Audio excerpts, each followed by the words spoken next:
pendidikan profesi advokat ini cerita dulu ya supaya Anda paham. Itu pertama kali dilaksanakan di negara kita di Indonesia itu tahun 2005 gitu ya. Jadi maka pendidikan advokat ini bukan ada baru sekarang nih Pak nih ya. Jadi ini sudah tahun 2005. Sekarang tahun berapa ini? 23. Nah, artinya berapa tahun yang lalu tuh? 18 tahun yang lalu. Ya, jadi pendidikan profesi advokat itu sudah 18 tahun yang lalu. Masih seperti ini, belum pernah diubah. Nah, kita buka di berbagai daerah, Aceh, Medan, Bengkulu, Jambi, Sumatera, sampai Jayapura.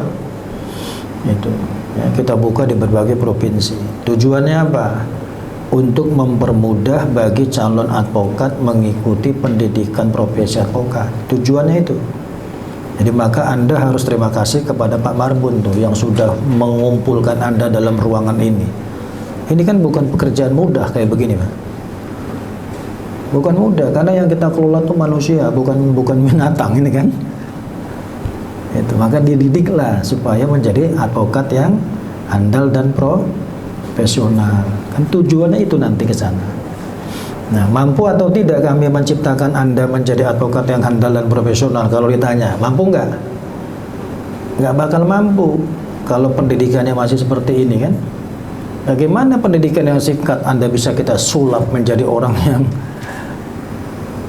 profesional dalam hitungan katakanlah sebulan 2 bulan? Nggak bisa. Minimal 2 tahun nih pendidikan ini Pak, 2 tahun. Nanti hasilnya bagus gitu. Hasilnya. Ya, jadi inilah nih data nih supaya Anda bisa lihat itu apa yang tergambar di benak ibu bapak sekalian ketika melihat data ini. Ya. Punya gambaran kan? Nah, salah satu diantaranya apa? Animo masyarakat yang ingin dapat diangkat menjadi advokat dari tahun ke tahun jumlahnya tuh apa? Puluhan, satuan, apa ribuan? Tuh. Kan itu gambarannya kan? Jadi calon advokat Pak di berbagai daerah itu bukan 10-20 orang, ribuan di seluruh Indonesia. Nah, namun semuanya tidak berhasil.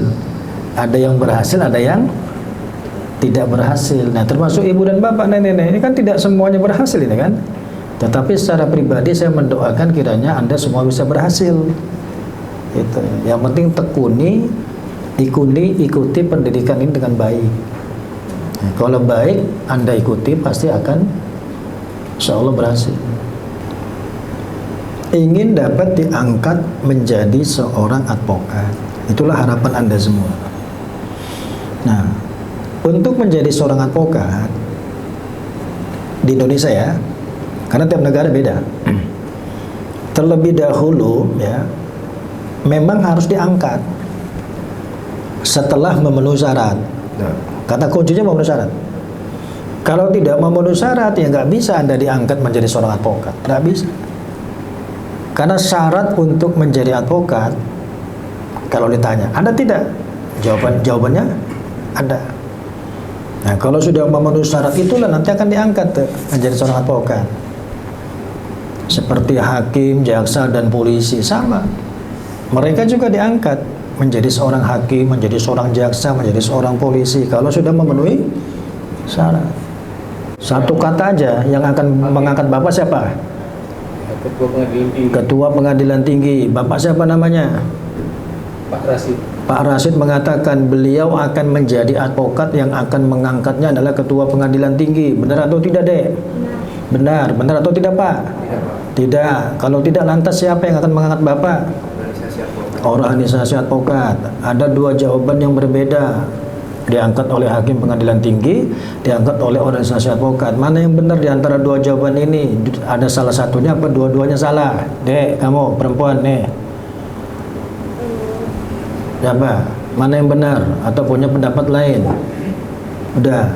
Apa kata pasal 2? Pengangkatan advokat dilakukan oleh organisasi advokat. Gitu Pak Rasid. Jadi yang akan mengangkat Pak Rasid menjadi seorang advokat adalah organisasi advokat, bukan pengadilan tinggi. Nah, tapi pasal 2 ayat 2 mengenai pengangkatan advokat itu nanti harus Bapak ketahui secara dalam, karena pasal itu tuh belum membutuhkan penjelasan yang dalam nanti. Nanti kita lihat sama-sama. Pengangkatan advokat dilakukan oleh organisasi advokat. Sekarang saya lihat dulu ya, apa perbedaan pengangkatan advokat sebelum dan sesudah ada undang-undang advokat. Perhatikan ya. Sebelum ada undang-undang advokat nih Pak Ibu ya. Jadi undang-undang advokat ini berlaku, disahkan pada tanggal 5 April tahun 2003 dan diundangkan pada tanggal yang sama. Nah, pada saat itu yang punya kewenangan mengangkat advokat itu adalah organisasi advokat. Nah, sebelum ada undang-undang ini, yang punya kewenangan mengangkat advokat itu Menteri Kehakiman. Itu sebelum ada undang-undang ya. Contohnya siapa? Saya pribadi nih Pak. Saya menjadi advokat pada saat itu. Ini undang-undang advokat belum ada. Yang mengangkat kami menjadi advokat 23 tahun yang lalu. Karena undang-undang ini kan 2003 toh? Sekarang tahun berapa? Oh, artinya 20 tahun yang lalu ya. 20 tahun yang lalu yang mengangkat advokat itu Menteri Kehakiman. Gitu ya. Tapi setelah undang-undang ini disahkan, Menteri Kehakiman stop. Sudah tidak diberi kewenangan untuk mengangkat advokat. Kewenangannya diberikan kepada siapa? Kepada organisasi advokat. Itu kewenangan Pak. Mengangkat advokat itu kewenangan. Kewenangan mengangkat advokat itu sesungguhnya kewenangan siapa? Kewenangan siapa sesungguhnya? Negara. Yang diturunkan melalui undang-undang ini. Inilah yang namanya pendelegasian. Jadi negara itu mendelegasikan kepada organisasi advokat, "Hei, angkat tuh advokat, kita berikan kewenangannya." Bahasa gaulnya gitu. Nah, terpaksa saya menuntun dulu undang-undangnya nih, karena belum paham nampaknya. Kalau sudah penuh pasal 21, maka Anda masih diminta lagi untuk memenuhi syarat berikutnya. Ada di mana? Pasal 3. Silakan dibaca. Pasal 2 ayat 1 dan pasal 3 itu sifatnya apa? Kumulatif apa alternatif? Syarat untuk menjadi advokat itu pasal 2 ayat 1 dan pasal 3 itu sifatnya apa? Kumulatif apa alternatif? Kumulatif itu. Artinya apa? Semua harus ibu bapak penuhi. Karena dia kumulatif. Nah, namun ya, ada syarat yang sudah Anda penuhi secara tidak langsung. Ada di situ tuh. Ada syarat yang sudah Anda penuhi secara tidak langsung. Nah, ada kan? Nah, namun ada juga syarat yang belum dipenuhi. Nah, yang belum dipenuhi itulah yang harus Anda cari terhitung hari ini untuk memenuhi syarat tersebut.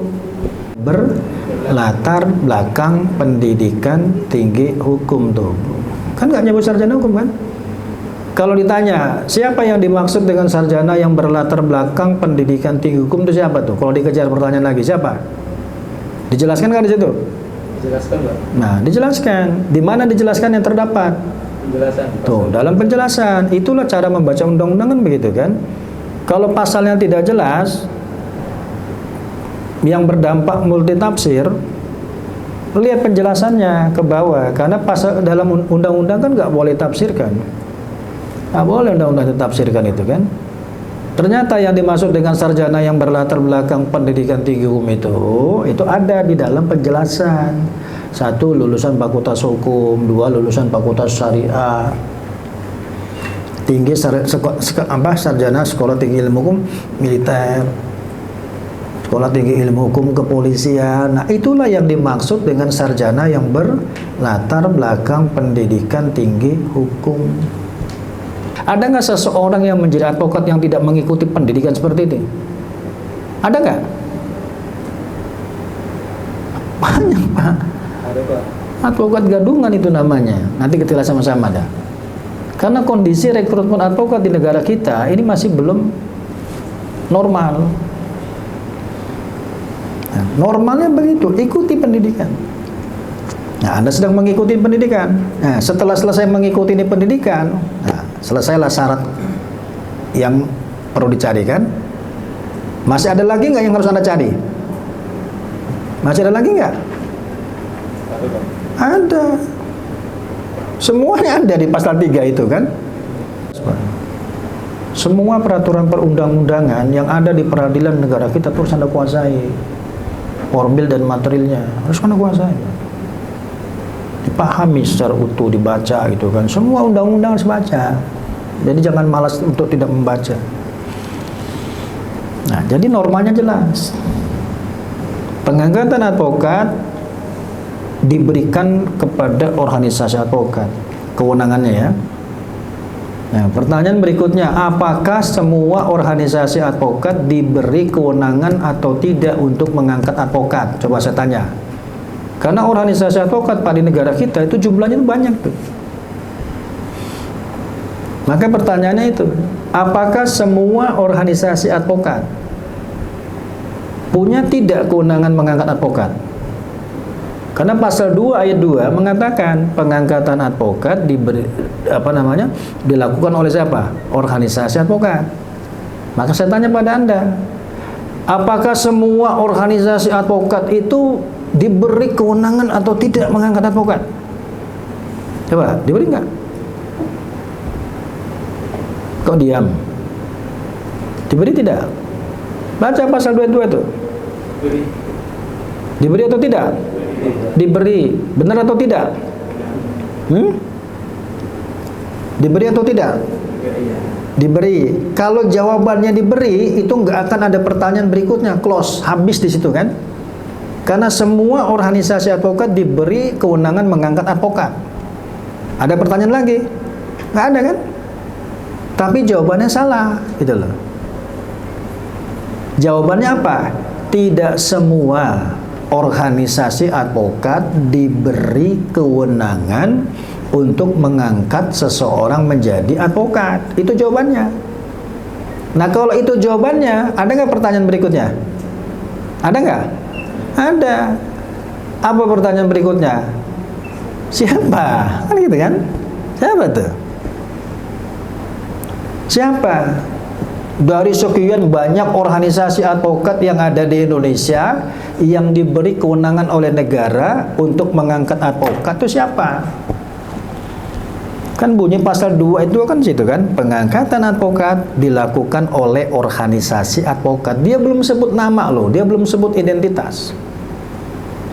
Bunyinya masih tertulis organisasi advokat. Dia belum sebut nama. Dia belum sebut si Joko, dia belum sebut si Anies. Betul kan? Masih organisasi advokat. Itu bunyinya. Siapa itu? Nah, saya menggunakan ilustrasi ya. Ilustrasi suami ini yang perempuan nih, ada 3 orang ya.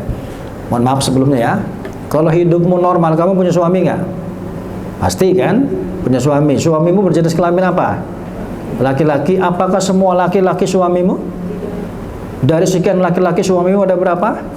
Siapa yang satu itu? Ya kan? Ya pilihanmu, iya pasti.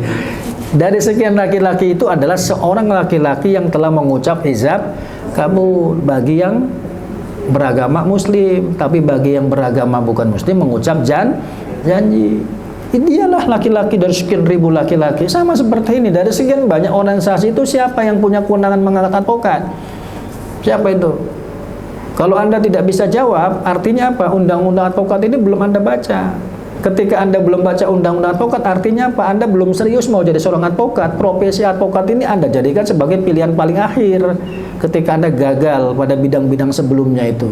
Karena sarjana, nganggur, malu, mau pulang kampung, ketemu tuh pendidikan advokat yang dibuka oleh Pak Marbun. Masuklah Anda kemari semua. Karena itu terjadi di negara kita. Orang mau jadi advokat itu karena apa? Karena gagal pada bidang-bidang sebelumnya. Beda dengan Anda Malaysia, Singapura, Hong Kong, Jepang itu. Mereka masuk ke dalam dunia advokat, Pak, itu pilihan utama loh. Nggak percaya, tanya mereka. Anda menjadi advokat itu pilihan keberapa?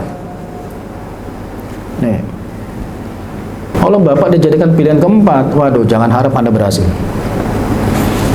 Itu tidak serius namanya. Jadikanlah pilihan menjadi seorang advokat, itulah pilihan utama kalau mau berhasil.